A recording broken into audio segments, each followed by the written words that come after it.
కార్యక్రమాలు వింతగా ఉంటాయి. రేపు కిసాన్ మేళా అంట దాచేపల్లిలో. రాజశేఖర రెడ్డి గారు చెప్పినట్టు సొంత అమ్మకేమో ఏమీ చేయలేని వాడు పిన్నమ్మకి బంగారు గాజులు ఇచ్చాడంట. అట్లుంటుంది.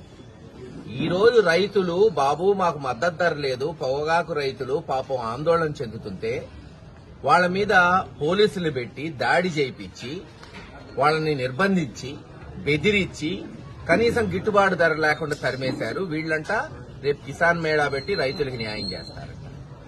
పత్తి గిట్టుబాటు ధర లేక రైతులు ఆందోళన చెంది అప్పుల పాలైతే పల్నాడులో ఎంపీలున్నారు, ఎమ్మెల్యేలున్నారు, పట్టించుకున్న నాదుడే లేడు.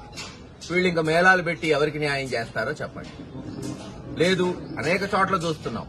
జగన్మోహన్ రెడ్డి గారు పొగాకు రైతుల కొరకు పొదిలిపోతే అక్కడ రైతుల మీద కేసులు, లేదు బంగారు పళ్లెం పోతే అక్కడ కేసులు మామిడి రైతుల మీద. ఇలా ఎక్కడ రైతుల కొరకు వైఎస్ఆర్సీపీ పార్టీ నిరసన చేస్తుంటే మరి అక్కడ రైతుల మీద అక్రమంగా కేసులు పెట్టి వాళ్ళని బెదిరిస్తున్నారు.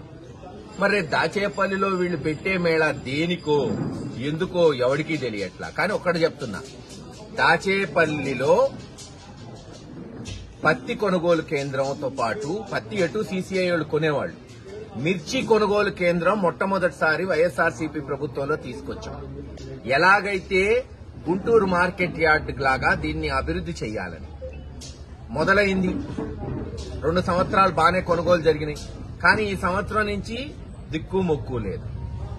తక్షణమే నిధులు సేకరించి గుంటూరు మార్కెట్ యార్డ్కి దీటుగా నడికుడి మార్కెట్ యార్డ్ ని మరి అభివృద్ది చేయాలి. అందుకే దాన్ని పిడుగురాళ్ల నుంచి వేరు చేశాం. ఎందుకంటే దాన్ని ప్రత్యేకంగా మిర్చికి నడికుడి మార్కెట్ యార్డ్ వాడుకోవచ్చు. మనం చేయటమే కాదు, అక్కడున్న ఏజెంట్లకి, ఏదైతే గుంటూరులో ఉన్న ఏజెంట్లకి, ఎక్స్పోర్టర్లకి తెచ్చి లైసెన్సులు కూడా ఇప్పించాను.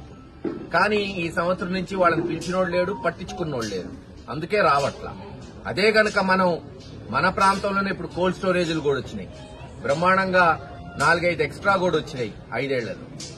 ఇప్పుడు మేము కోరుకునేది ఎక్స్పోర్టర్స్ ని, అక్కడున్న ఏజెంట్స్ ని, గుంటూరు వాళ్ళని ఆహ్వానించి ఎవరికైతే షాపులు ఇచ్చామో ఈ సంవత్సరం అన్నా వచ్చే మరి పంట చేతికొచ్చేటప్పటికి అది డిసెంబరో జనవరి అవుతుంది. కాబట్టి కొనుగోలు కేంద్రాలు మన నడికుడిలోనే మొదలుపెట్టి ఆ మార్కెట్ యార్డ్ ని అభివృద్ది చేయవలసిందిగా ఈ ప్రభుత్వాన్ని డిమాండ్ చేస్తాం.